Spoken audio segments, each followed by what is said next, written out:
Plot: a gifted ballet dancer named Clara moves to an old, prestigious dance academy to pursue her dreams.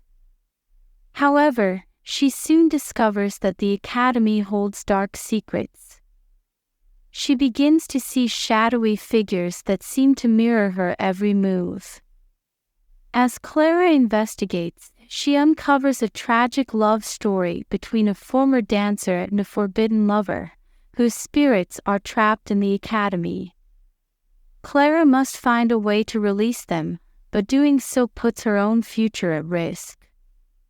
A Dance with Shadows. Clara Reynolds had always been captivated by the art of ballet. From the first time she saw a performance at the age of 6, she knew she wanted to be a dancer. Her dedication and talent earned her a place at one of the most prestigious dance academies in the country, the Waverley Academy of Ballet. The academy was renowned for producing world-class dancers, but it was also steeped in mystery and legend. The academy was housed in a grand, old building that stood at the edge of a dense forest.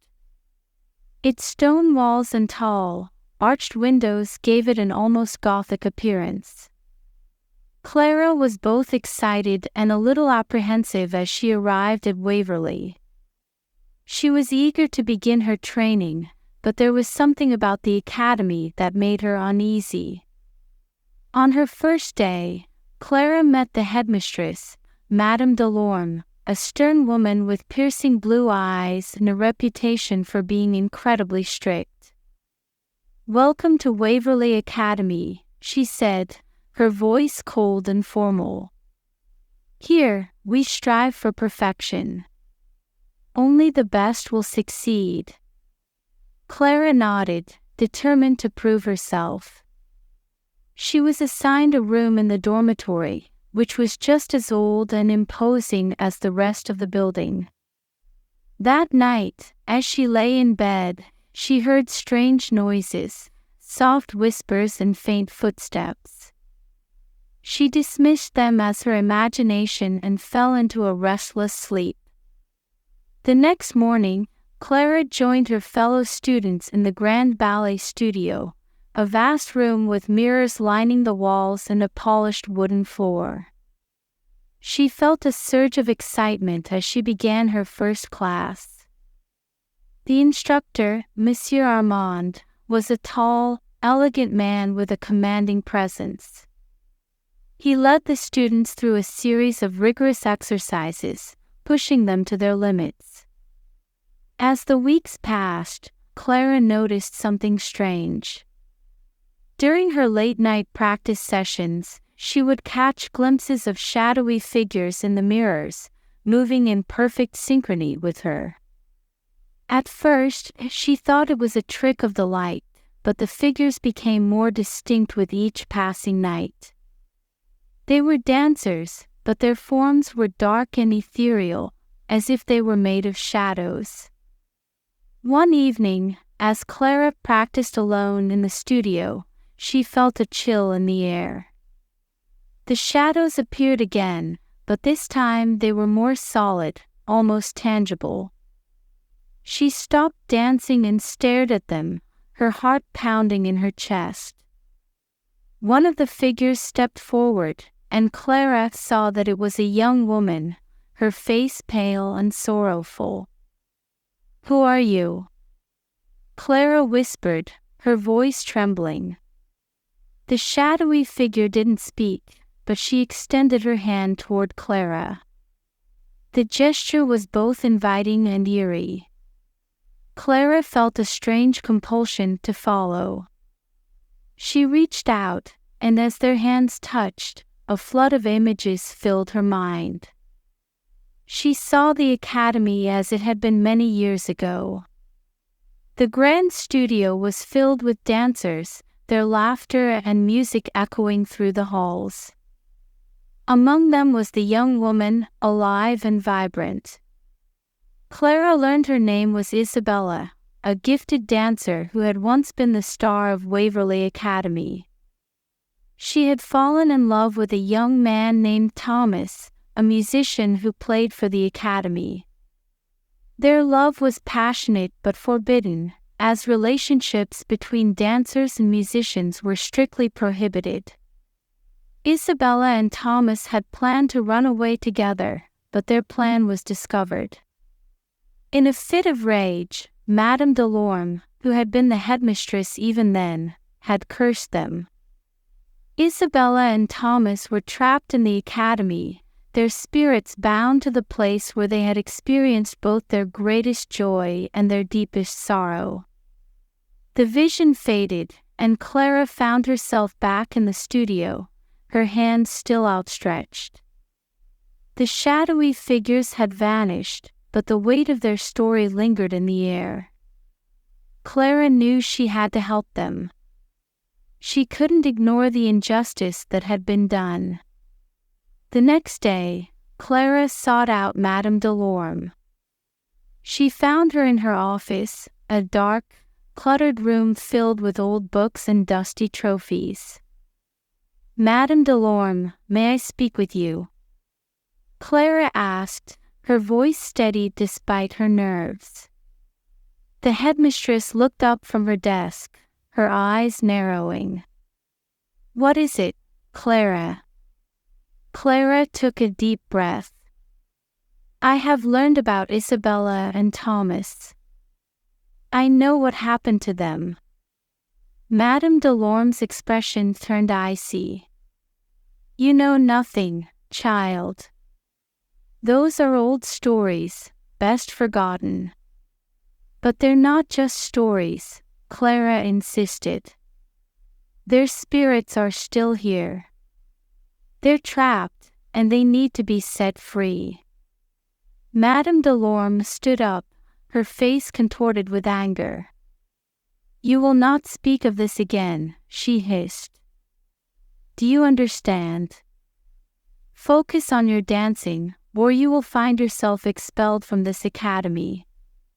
Clara left the office, her heart heavy but her resolve stronger than ever.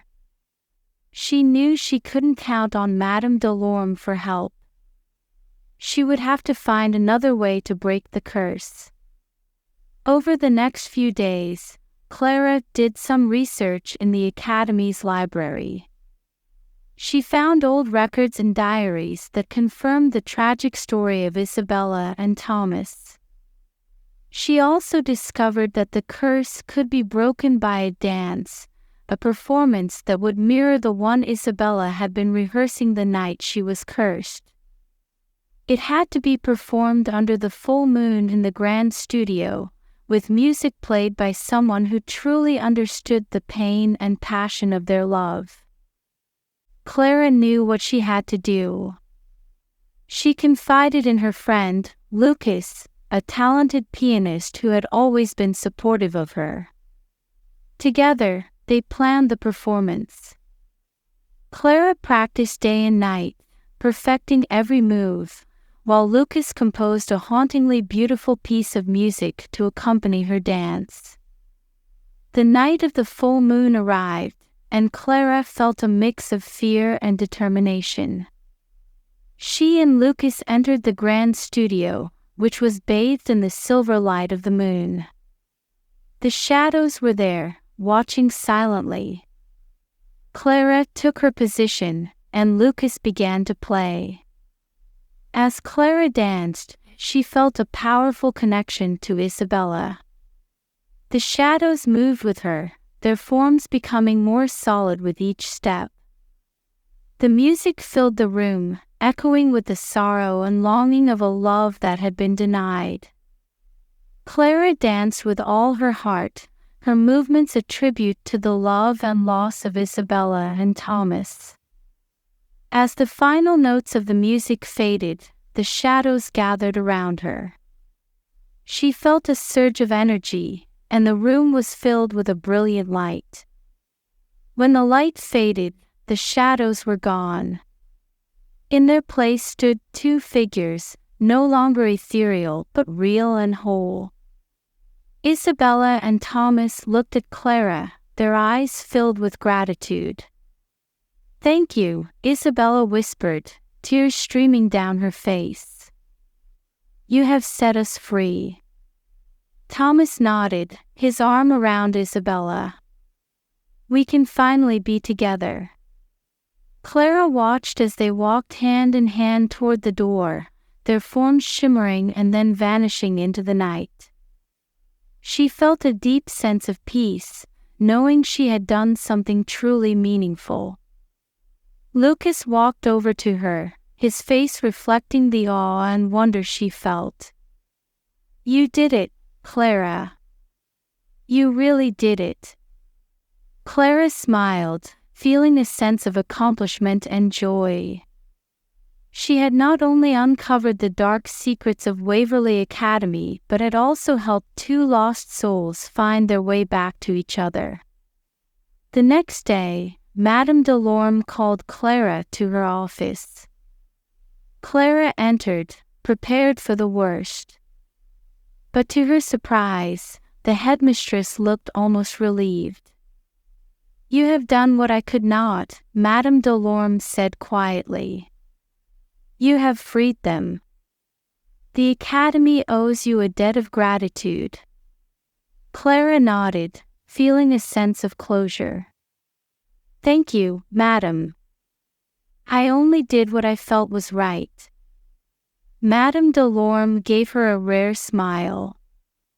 "You have a bright future ahead of you, Clara. Continue to dance with the same passion and determination. You will go far." Clara left the office with a newfound sense of purpose. She had faced the shadows and emerged victorious.